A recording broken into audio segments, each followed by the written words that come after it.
മലയാളിയുടെ ഏജ് നമുക്ക് ഗസ് ചെയ്യാൻ പറ്റില്ല. I can never tell how old you are. I can't.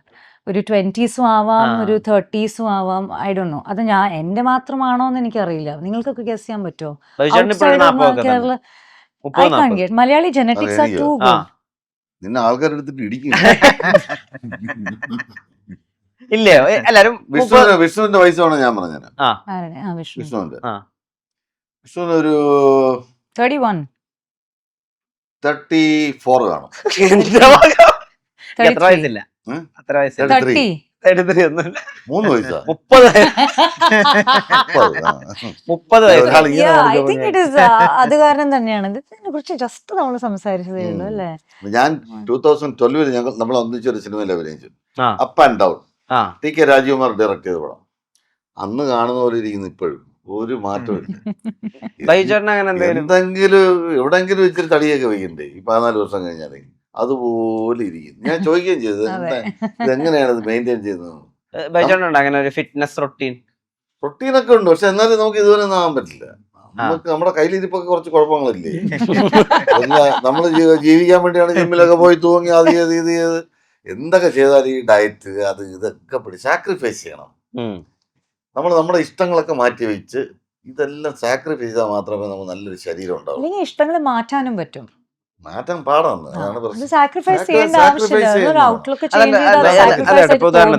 ചേട്ടന് ഒരു ബോക്സറിനെ ട്രെയിൻ ചെയ്യിക്കുന്ന ബോക്സറിന്റെ റോഡ് കിട്ടിയെന്നായിരിക്കും. ചേട്ടൻ ബോക്സർ ട്രെയിനറാണ്.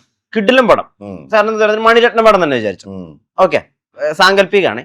പക്ഷെ ആ പടത്തിന് ജോയിൻ ചെയ്തു. അന്ന് വൈകുന്നേരം ശ്രീമൂലം ക്ലബ്ബിൽ പോകുന്നു, അടുത്ത് കൂട്ടുകാരെ കാണുന്നു. അവർ സോഷ്യൽ ഡ്രിങ്കിങ്ങിന്റെ ഭാഗമായിട്ട് ഒരു ഗ്ലാസ് അങ്ങ് വെച്ച് തരുന്നു. അപ്പൊ ഇല്ല, ഞാൻ ബോക്സിംഗ് ട്രെയിനർ ആണെങ്കിൽ ബോഡി നോക്കണം എന്നിട്ട് ആ ഡ്രിങ്ക് മാറ്റി വെക്കോ, അല്ലെങ്കിൽ പടം തന്നെ മാറ്റി വെക്കോ. പടം മാറ്റി വയ്ക്കില്ല. ഞാൻ ആ പടത്തിന് വേണ്ടി ചിലപ്പോൾ 2-3 മാസം സാക്രിഫൈസ് ചെയ്യും. അങ്ങനത്തെ പടം വരണം. അത് വരൂലെന്ന് എനിക്കറിയാം. അതുകൊണ്ടാണ് ഞാൻ സാക്രിഫൈസ് ചെയ്യാത്തത്. അതിന്റെ ഓഫർ വേണ്ടെന്ന് പറയുന്നില്ല. സ്വീകരിക്കും. ഈ ബൈചേട്ടൻ പേഴ്സണലി ഞാൻ ലേറ്റ് ആയിട്ടൊക്കെ ഫുഡ് കഴിക്കുന്ന ആളാണ്. എത്ര മണി എന്ത് പറയുന്നില്ല, ലേറ്റ് ആയിട്ട് കഴിക്കും. അതൊരു 6:30 ഫുഡ്. എന്റെ ഫുഡ് 6:30 7 o'clock. എന്ത് വേണമെങ്കിലും കഴിച്ചോളൂ, എന്ത് വേണമെങ്കിലും ബർഗർ എന്ത് വേണമെങ്കിലും കഴിച്ചോളൂ. പക്ഷെ ഒരു 6:30 7 o'clock ഫുഡ് ഞാൻ ഈ ബർഗർ സാധനങ്ങളേ കഴിക്കില്ല. പൊറോട്ട കഴിക്കാം. ഞാൻ മധുരം കഴിക്കാറില്ല, ഒന്നുമില്ല. ശരിക്കും ഓട്സ് ഒക്കെ എടുത്തിട്ട് ലിഫ്റ്റിലൊക്കെ ഒരു ഇന്റർവ്യൂന്ന് മറ്റേ ഇന്റർവ്യൂലേക്ക് പോകുമ്പോൾ ഇടയ്ക്കിടയ്ക്ക് ഇങ്ങനെ ഓട്സ് കഴിക്കുന്ന. ബ്രേക്ക്ഫാസ്റ്റിന് രാവിലെ ഇഡ്ഡലി ദോശ അങ്ങനെയുള്ള സാധനങ്ങൾ കഴിക്കാറില്ല. ഹെൽത്തി ആയിട്ട് ഓട്സ് കഴിക്കുക, അത് പണ്ട് തൊട്ടേ അങ്ങനെ. Okay okay. ആര് പറഞ്ഞു തന്നത്? മമ്മൂക്കയാ? മമ്മൂക്കയാണോ ഓട്സ് കണ്ടുപിടിച്ചത്?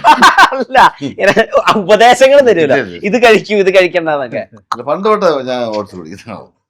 ഫിറ്റ്നസ് ഉപദേശങ്ങളൊക്കെ തയ്യാറുണ്ടോ ആളുകള് ഈ വേഷത്തിന്? വിനോദനെ കണ്ടാ തോന്നുന്നുണ്ടോ ആരെങ്കിലും ഇന്നൊരു ഫിറ്റ്നസ് ഉപദേശം കൊടുത്തിട്ടുണ്ടെന്ന്? ഞാൻ അഥവാ കൊടുത്താൽ തന്നെ ചെയ്യുമെന്ന് തോന്നുന്നുണ്ട്. ഇങ്ങനെ പറഞ്ഞുണ്ടോ 6 മണിക്ക് ശേഷം ഭക്ഷണം കഴിക്കരുത്, 4 ലിറ്റർ വെള്ളം കുടിക്കണം, 10,000 സ്റ്റെപ്പ് നടക്കണം? അതൊക്കെ ചുമ്മാ പറയുന്നത്. 10,000 സ്റ്റെപ്പ് 9,000 നടക്കാൻ പറ്റുള്ളൂ ഒരു മാസം. ചുമ്മാ അടിച്ചിറങ്ങുന്നില്ലേ 10,000 സ്റ്റെപ്പ് എണ്ണി നടക്കാൻ പറ്റുമോ? 1 2 3 4 നടക്കാൻ പറ്റുമോ? എത്ര നടന്ന ആർക്കാർ? ഞാനിപ്പോ കുറെ വാച്ചൊക്കെ ഉണ്ട്, പുതിയ പരിപാടി. അതിനു വേണ്ടി തന്നെ എണ്ണീറ്റ് ആരോ നടക്കാൻ പോകുന്ന 10,000 സ്റ്റെപ്പ് വാച്ച് ഉണ്ട്. അങ്ങനെ അങ്ങനെ വാച്ച് നടക്കുന്ന 10,000 അല്ല ഉദ്ദേശിച്ചത്, നമ്മൾ നടക്കുന്ന 10,000 പിന്നെ രാവിലെ എണീറ്റോളം 2 ലിറ്റർ വെള്ളം കുടിക്കണം, 1 ലിറ്റർ. ഇതൊന്നും ഒരു കാര്യം. ഇപ്പൊ ദാഹിക്കുമ്പോ 1 ഗ്ലാസ് വെള്ളം കുടിക്കുക, അത്ര ഞാൻ അതൊക്കെ ചെയ്യാറുള്ളൂ. ഇപ്പൊ രാവിലെ എണീറ്റ് വെള്ളം വേണ്ട എന്നാലും കുത്തി കയറ്റാൻ പറ്റുമോ ഒരു 2 ലിറ്റർ വെള്ളം? എനിക്ക് പറ്റില്ല. മുട്ടയുടെ വെള്ളം കഴിക്കണം, മഞ്ഞ ഒഴിവാക്കണം, ചുമ്മാ എല്ലാം കഴിക്കണം. പിന്നെ മഞ്ഞ പിന്നെ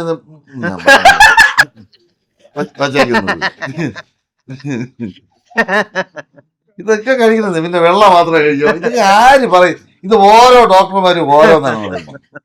ഇത് ആര് പറയുന്നത് ശരി? ഇപ്പൊ ഞാൻ ഈ ഭാഗമേ കാണാറുണ്ട്. ഓരോരുത്തർ ഓരോന്ന് പറയുന്നു. ഒരാൾ പറയുന്നത് പാരസെറ്റമോൾ കഴിച്ചാൽ കിഡ്നി അടിച്ചു പോകുന്നു ഇപ്പൊ പറയുന്നു. പിന്നെ ഇത്രയും കാലം കഴിച്ചാൽ പാരസെറ്റമോൾ. എന്തൊക്കെ ഓരോരുത്തർ ഓരോന്ന് പറയുന്നു. Old patient is better than a new doctor എന്ന് പറയില്ലേ നമ്മുടെ ബോഡി നമ്മളോട് പറഞ്ഞു. കുറച്ചുകൂടി അതെ, മലയാളത്തിൽ എന്താ ചൊല്ല് എനിക്കറിയാം, ഇംഗ്ലീഷിൽ ചൊല്ലാണ് old patient is better than a new doctor. Okay simple ആയ ആ, മനസ്സിലായി പഴയ രോഗികൾ പിന്നെ ഇപ്പോഴത്തെ ഡോക്ടർമാരെക്കാൾ ഭേദമാണോ? അതാണ് അതിന്റെ പറയണം. So, നമ്മുടെ ദേഹത്തിനെ കുറിച്ച് നമുക്ക് അറിയും, ദേഹം പറയും, it will give you A reply, Indicate ചെയ്യും. ഇൻഡിക്കേറ്റ് ചെയ്യും. വർഗത്തിലെ പോലീസ് ഓഫീസറിന്റെ ഒരു ആർക്കുണ്ട്, അല്ലെങ്കിൽ ജോസഫ് എന്നുള്ള പോലീസ് ഓഫീസർക്ക്, അല്ലെങ്കിൽ ഉയർൽ ഇപ്പൊ ഈ പോലീസ് കഥാപാത്രത്തിനൊക്കെ അവർക്ക് അവരുടേതായിട്ടുള്ള ഒരു സ്പെഷ്യാലിറ്റി കൊടുക്കാൻ വേണ്ടി ശ്രമിച്ചിട്ടുണ്ട്. വർഗത്തിൽ അയാള് ശരിക്കുമുള്ള ഒരു പോലീസ് ഓഫീസറുടെ ഡ്യൂട്ടി എന്താണെന്ന് മനസ്സിലാക്കുന്ന സ്ക്രിപ്റ്റ് എഴുതിയാരാ? ഞാൻ തന്നെ. ഇപ്പൊ ജോസഫിന്റെ പോയിന്റിൽ പോലീസുകാരന്റെ ഡ്യൂട്ടി അവസാനിച്ചിട്ടില്ല, മരണം വരെയും ഒരു പോലീസ് ഓൺ ഡ്യൂട്ടിയിലാണെന്ന് പറയുന്ന ഒരു ഏരിയ ഉണ്ട്.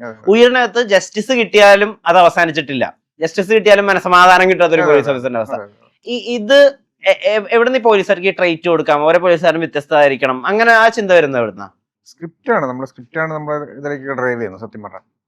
അപ്പോൾ വർഗം ഞാൻ തന്നെ സ്ക്രിപ്റ്റ് എഴുതിയതുകൊണ്ട് ഞാൻ സാധാരണ സ്ഥിരം നമ്മൾ കാണുന്ന പോലീസ് ഓഫീസേഴ്സിൽ നിന്ന് വ്യത്യസ്തമായിട്ട് വേറൊരു തരം ആർക്കുള്ള ഒരു പോലീസ് ഓഫീസർ ഉണ്ടാക്കണം എന്ന് തീരുമാനിച്ചു. അങ്ങനെയാണ് നമ്മൾ വർഗത്തിലേക്ക് വരുന്നത്. വർഗത്തിലേക്ക് വരുമ്പോൾ നമ്മൾ അയാൾക്ക് സാധാരണ നമ്മൾ കാണുന്ന സ്ഥിരമായിട്ട് കാണുന്ന സിനിമകളിൽ നമ്മൾ പോലീസുകാർ ഒരുപാട് അങ്ങനെ അടുത്ത് പരിചയമൊന്നും എനിക്ക് അന്നുണ്ടായിരുന്നില്ല, ഇപ്പോഴുണ്ട്, അന്ന് ഉണ്ടായിരുന്നില്ല.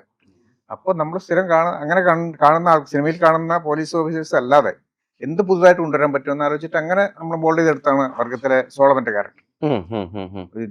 ജോസഫിലെ ക്യാരക്ടർ എന്ന് പറഞ്ഞാൽ അത് ഷായുടെ സ്ക്രിപ്റ്റിലുണ്ട്, ആൾമോസ്റ്റ് ഷായുടെ സ്ക്രിപ്റ്റിലുണ്ട്. പിന്നെ ബാക്കിയുള്ളത് ജോജുവും ഞങ്ങൾ ഒന്നിച്ച് ഇരുന്നുണ്ടാക്കിയെടുത്ത ഒരു സാധനമാണ്. എങ്ങനെയായിരിക്കണം ആ ക്യാരക്ടർ മോൾഡ് ചെയ്ത്, ക്യാരക്ടറിന്റെ മൂവ്മെന്റ് എങ്ങനെയായിരിക്കണം, ബോഡി ലാംഗ്വേജ് എങ്ങനെയായിരിക്കണം, ഈ കാര്യങ്ങളെല്ലാം അങ്ങനെ ഒരു കൂട്ടായ്മ ഉണ്ടാക്കിയെടുത്താണ്. ഈ സിനിമയിലാണെങ്കിൽ പിന്നെ ഇതൊരു റിയൽ സംഭവമാണ്. റിയൽ സംഭവം എന്ന് വെച്ചാൽ നമ്മൾ കഥ മാത്രമേ എടുത്തിട്ടുള്ളൂ. പോലീസ് ഓഫീസറുടെ ബോഡി ലാംഗ്വേജോ അല്ലെങ്കിൽ പുള്ളിയുടെ ബിഹേവിംഗോ ഒന്നും നമ്മൾ യഥാർത്ഥ ഇതൊന്നും എടുത്തിട്ടില്ല. പക്ഷെ ഇത് ഈ പറഞ്ഞ പോലെ ഇതും നമ്മൾ സ്ക്രിപ്റ്റ് എഴുതുന്ന സമയത്തും അല്ലാത്തപ്പോഴൊക്കെ ഒരു കൂട്ടായ ചർച്ചകളിൽ നിന്നും പിന്നെ ഒരു ഓഫ് കോഴ്സ് ഒരു പരിധി വരെ റോഷന്റെ കോൺട്രിബ്യൂഷൻ അതിനകത്തുണ്ട്. അങ്ങനെയൊക്കെ ഉണ്ടാക്കിയെടുത്തൊരു സാധനം.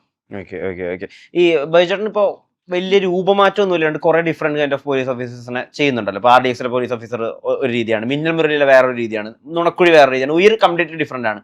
ഇത് പോലീസുകാരായിട്ട് അടുത്തിടപഴകിയതിന്റെ ബലമാണോ അതോ സംവിധായകനായിട്ട് ഇരുന്ന് ഡിസ്കഷൻ ബേസ്ഡ് സംസാരിക്കുന്നതാണോ? ഒരുപാട് പോലീസുകാരെ പരിചയമുണ്ടല്ലോ. അല്ല, ഇയാളുടെ ഒരു സ്വഭാവം എന്താണെന്ന് മനസ്സിലാക്കണ്ടേ? ഈ കഥാപാത്രത്തിന്റെ ഒരു സ്വഭാവം മനസ്സിലാക്കണം. അപ്പൊ അതിനുള്ളിൽ നിന്ന് ചെയ്യാന്നുള്ളതാണ്. ഇപ്പൊ ഇതിനകത്ത് ഈ ജോയ് എന്ന് പറഞ്ഞ ആള് ഒരു ഒരു തമാശ പറയുകയോ ജോവിയലല്ല, ജോവിയിലായിട്ടുള്ള ഒരാളല്ല. അയാളുടെ ജോലി ചെയ്യുന്നു, കൃത്യമായി ജോലി ചെയ്യുന്ന ഒരാളാണ്. പിന്നെ ഇത്രയും നാളത്തെ കുറെ അനുഭവ പരിചയമുള്ള ഒരാളാണ്. അങ്ങനെയുള്ള ഒരു ക്യാരക്ടറാണ് ജോയ് എന്ന് പറയുന്നത്, അല്ലേ? അപ്പൊ അതിനുള്ളിൽ നിന്നുണ്ടാ ചെയ്യാന്നുള്ളത്. അതിന്റെ അല്ലാതെ വേറെ ചെയ്താൽ അത് ബോറായി പുള്ളി സീരിയസ് ആയിട്ട് ചെയ്യുന്ന ചില ചെറിയ കാര്യങ്ങളൊക്കെ ചിലപ്പോ ഭജനം ചെയ്യുന്നതുകൊണ്ട് നമുക്കത് ചിലപ്പോൾ ഹ്യൂമർ ആയിട്ടൊക്കെ ഫീൽ ചെയ്യുന്ന സിറ്റുവേഷൻ ഉണ്ട്. അപ്പൊ അത് കറക്റ്റ് ചെയ്യും. ഇല്ല കറണ്ട് ഇല്ല, അത് അതിനകത്തുണ്ട്. ക്യാരക്ടർ പോവാതെ മിസ്സാവാതെ അത് ചെറിയ ചെറിയ ചില റിലീഫ് അതിനകത്തുണ്ട്. ഇപ്പൊ ഒരു റോളൊക്കെ അപ്രോച്ച് ചെയ്യുന്ന സമയത്ത് ഇപ്പൊ എല്ലാ ഇൻഡസ്ട്രിയിൽ നിന്നും വരുന്നുണ്ടല്ലോ ശ്രുതിക്ക് അഭിനയിക്കാൻ വേണ്ടിയിട്ട്. അപ്പൊ ഇത് ചെയ്തു കഴിഞ്ഞിട്ടുണ്ടെങ്കിൽ എന്റെ കരിയറിൽ ഇത് അടുത്തൊരു സ്റ്റെപ്പിംഗ് സ്റ്റോൺ ആയിരിക്കും.